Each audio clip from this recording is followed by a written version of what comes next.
Hello guys, I welcome you all to my YouTube channel Commerce Safari where I am going to teach you about the economics, business studies and accounts for class 11th and 12th. So today we are going to start with our new chapter that is government budget and the economy, chapter number 10th class 12th का, ठीक है।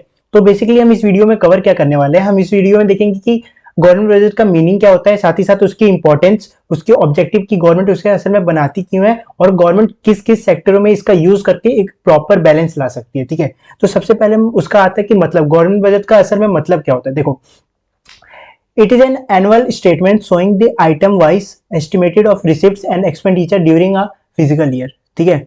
देखो, जो भी एक estimated value, मतलब देखो एक एस्टिमेट्स मतलब होता है कि एक एस्टिमेटेड वैल्यू लगाई जाती है किसकी, रिसिप्ट्स की और एक्सपेंडिचर की। देखो रिसिप्ट मतलब जितना भी आपको साल भर में कमाई हुई, ऐसे याद रख लो, जितना भी आपको साल भर में कमाई हुई और जितना भी आपको साल भर में खर्चे हुए, ठीक है, उसी को बोलते हैं हम लोग एनुअल स्टेटमेंट, किसका, गवर्नमेंट बजट का।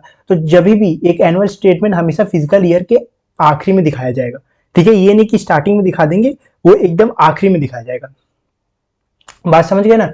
जैसे एक अगर मैं आपको नॉर्मली बताऊं, देखो ये आपका एक रिसिप्ट तो आएगी, ठीक है, उसमें एक साइड आपके सारे रिसिप्ट लिखे रहेंगे, ठीक है, और एक साइड आपके सारे एक्सपेंडिचर लिखे रहेंगे और ये गवर्नमेंट के द्वारा दिया जाएगा, ठीक है, कि सारे सेक्टर्स को देख के, ठीक है, चाहे वो आपका डिफेंस हो, चाहे आपका गवर्नमेंट सेक्टर्स हो, चाहे अदर सेक्टर्स जितने भी आते हैं, चाहे प्राइवेट सेक्टर ही क्यों ना हो। तो पूरे साल में जितना भी आपके पास फायदा और आपका नुकसान, या ऐसे बोल सकते हो जितना भी आपके खर्चे हुए और जितना भी आपकी कमाई हुई, उसी को हम बोलते हैं गवर्नमेंट बजट, ठीक है।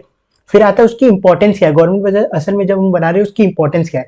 देखो गवर्नमेंट बजट असल में तीनों जो लेवल ऑफ गवर्नमेंट होती है उनके द्वारा बनाया जाता है, चाहे वो सेंट्रल हो, स्टेट हो या लोकल हो, ठीक है। पर बेसिकली हमें इस चैप्टर में सेंट्रल गवर्नमेंट के बारे में पढ़ना है, क्योंकि अगर हम बेसिकली देखें भी तो पूरे जो इंडिया का अपना बनाता है वो सेंट्रल गवर्नमेंट ही बनाते हैं, तो हमें पूरे इंडिया के बारे में पढ़ना है, तो हम यहाँ पे सेंट्रल गवर्नमेंट के बारे में पढ़ेंगे, ठीक है। फिर दूसरा पॉइंट आता है कि एस्टिमेटेड जो वैल्यू होती है रिसिप्ट की, वो गवर्नमेंट के द्वारा लगाई जाती है। ये नहीं कि कोई आम बंदा आकर वहां पे लगा रहा है, नहीं, वो जो भी एस्टिमेटेड होता है और जो रिसिप्ट्स की वैल्यू होती है, मतलब जितने भी आपकी खर्चे हुए और जितनी भी आपकी कमाई हुई, वो ऑब्जेक्टिव के द्वारा लगाया जाता है गवर्नमेंट का। देखो अब इसके बाद क्या होगा ना, जब गवर्नमेंट एक प्रॉपर देख लेगी कि आपको इतने टाइम पे आपके फायदे हुए, इतने टाइम में आपके नुकसान हुए, तो उसी हिसाब से नेक्स्ट ईयर का भी वो एक प्लान बना के चलती है, ठीक है, कि हमें इतने का ही खर्चा करना है और इतने का ही हमारा यहाँ कमाई होनी चाहिए। ज्यादा हो जाएगी तो ऑब्वियसली प्रॉफिट होगा, ठीक है। फिर देखो, finance minister presents the annual budget of the government on the first day of February each, ठीक है, ईच डे और ईच ईयर आप यहाँ लिख सकते हो, ठीक है, ईच ईयर।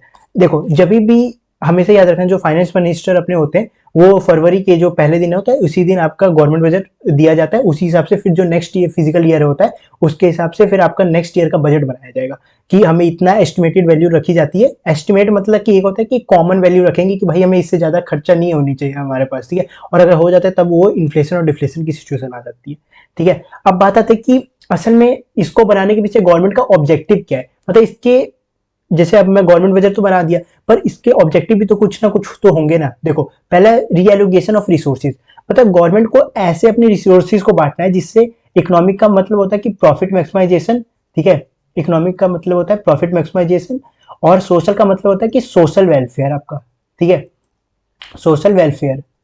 तो मतलब क्या हुआ रीएलोकेशन का ऑफ रिसोर्सेज का। देखो रीएलोकेशन ऑफ रिसोर्सेज का बेसिकली ये मतलब हुआ कि गवर्नमेंट अपने रिसोर्सेज को ऐसे बांटेगी जिससे उनको फायदा भी हो जाए, साथ ही साथ सोशल वेलफेयर भी हो जाए। देखो पहला क्या आता है, टैक्स एंड सब्सिडीज। देखो टैक्स एंड सब्सिडीज गवर्नमेंट उन चीजों पे ज्यादा लगा सकती है जो कि अपने लिए हानिकारक है, जैसे जैसे लिक्लोर होता है, ठीक है, उसके बाद देखेंगे हम जैसे लोग सिगरेट वगरेट पीते हैं, ठीक है, तो उस सिगरेट पे भी गवर्नमेंट क्या करेगी, ज्यादा टैक्स लगा देगी, ठीक है। इससे क्या होगा कि उन्हें ज्यादा टैक्स देना पड़ेगा, और अगर ज्यादा टैक्स देना पड़ेगा तो क्या पता वो लोग खरीदे भी ना, और उसके पीछे लिखा भी आता है कि it is harmful for your life, ठीक है। तो उसी तरीके से गवर्नमेंट इस पे क्या करेगी, ज्यादा ज्यादा टैक्स लगा देगी, ठीक है ना। यहाँ पे गवर्नमेंट क्या करेगी, ज्यादा टैक्स लगा देगी, तो इससे क्या होगा, जो आम लोग हैं उन्हें भी फायदा कैसे हो जाएगा, जो टैक्स आएगा उसी को गवर्नमेंट बांटने में काम करेगी, ठीक है। और लोग अगर ज्यादा टैक्स देके क्या पता उसको खरीदे भी ना, ठीक है। और देखो directly producing goods and services, और गवर्नमेंट उन सेक्टर को थोड़ा ध्यान देगी जो कि नॉन प्रॉफिट ऑर्गेनाइजेशन है। देखो जहां यहां से टैक्स आ गया, अब टैक्स आया जो मैं अभी बता रहा था, यही टैक्स हम, देखो directly producing goods and services का मतलब ये होता है कि ऐसे फर्म्स जो कि प्राइवेट सेक्टर के अंदर नहीं आते, ठीक है, ये गवर्नमेंट सेक्टर के अंदर आते हैं। जैसे कि अपना वो आप बोल सकते हो कि डिफेंस का देख लो, ठीक है, उसके अलावा जो वाटर सप्लाई होता है, इस पर प्राइवेट सेक्टर का कोई हाथ नहीं होता। तो गवर्नमेंट यहाँ पे क्या कर सकती है कि यहाँ पे अलग अलग टैक्स दे सकती है, ठीक है, टैक्स को प्रोवाइड कर सकती है कि अलग अलग टैक्स एक एक करके सारे टैक्सेस दे दे, ठीक है, और यहाँ पे लोगों को फायदा होने लग जाए, ठीक है, ये हो सकता है।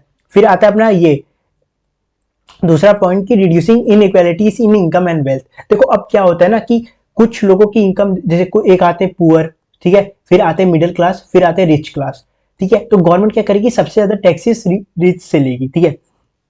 अब बात समझना कैसे वो इन इक्वालिटी को दूर करेगी। देखो इनइक्वालिटी इंडिया में बहुत ज्यादा है, ठीक है, पर उसको कम करने के लिए गवर्नमेंट डिसीजन लेती है, तभी हमने गवर्नमेंट बजट बना रखा है।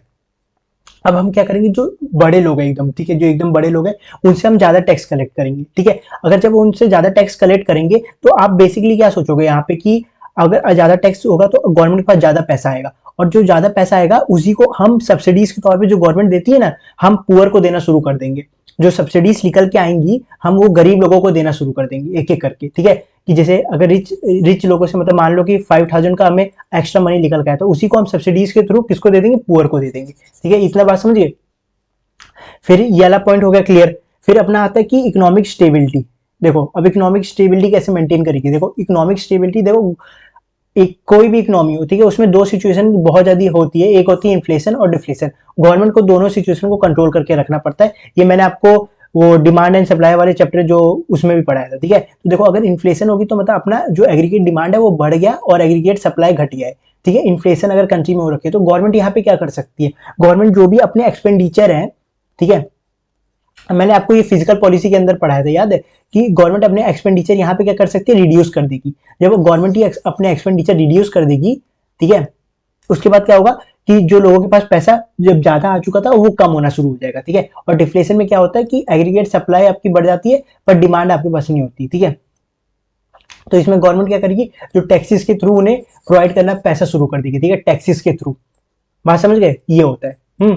फिर अपना आता है एम्प्लॉयमेंट जनरेशन। देखो अब एम्प्लॉयमेंट जनरेशन, देखो अब कभी भी गवर्नमेंट बजट बनाएंगे तो हम अपने लोगों के बारे में ही सोचेंगे। एम्प्लॉयमेंट जनरेशन हम आप खुद सोचो कैसे कर सकते हैं, इंफ्रास्ट्रक्चर को ग्रो करके, ठीक है। इंफ्रास्ट्रक्चर आपका जब होगा, हम अगर उसी को बहुत ज्यादा ग्रो कर दे, हर फेजिस में अगर हम उसको ग्रो करना शुरू कर दे, ठीक है, तो उससे लोगों को क्या होगा, जैसे मान लो कि आज एक ब्रिज बन रहा है प्रयागराज में, मान लो, ठीक है, ब्रिज बन रहा है कहाँ पे, प्रयागराज में, तो उसके लिए लोग चाहिए होंगे बहुत सारे, ठीक है। तो इसी कारण ये क्या होगा, गवर्नमेंट को लोग भी मिल जाएंगे, साथ ही साथ इन लोगों को क्या पैसा भी मिल जाएगा और साथ ही साथ इनकी एम्प्लॉयमेंट भी बढ़ जाएगी, ठीक है। एम्प्लॉयमेंट रेट भी जो अभी इंडिया का इतना कम है वो भी बढ़ सकता है, क्योंकि लोगों को एक इनडायरेक्टली आप देखोगे तो जॉब ही मिल रही है यहाँ पे, ठीक है। तो इतना बात आप समझ गए होगे कि अगर गवर्नमेंट जॉब्स प्रोवाइड करे, इंफ्रास्ट्रक्चर में काम करे, इंफ्रास्ट्रक्चर अलग अलग हो सकता है, जैसे रेलवे हो गया, ठीक है, अपना अपना एयरवे हो गया, ठीक है। एयरवे अलग अलग चीज में अगर इंफ्रास्ट्रक्चर ग्रो करे तो उससे इंप्लॉयमेंट जनरेशन बढ़ेगी।